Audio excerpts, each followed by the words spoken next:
Hi friends, இன்னைக்கு வந்து எங்கள் வீட்டில் பிரேக்ஃபாஸ்ட் என்னன்னா கடல் மாவு தோசை.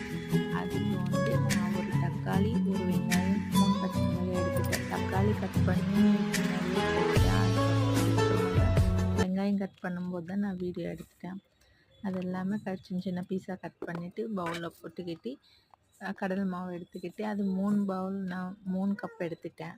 3 கப்பு கடல் மாவு போட்டதுக்கப்புறமா வந்து அதில் நான் 2 ஸ்பூனு ஜீரகம், 1 1/2 ஸ்பூனு சால்ட்டு போட்டுட்டு அந்த மாவுக்கு எனக்கு 1 1/2 ஸ்பூன் கரெக்டாக இருந்துச்சு சால்ட்டு. அப்புறம் ஒரு கப்பு ஃபுல்லாக தண்ணி ஊற்றிட்டேன்.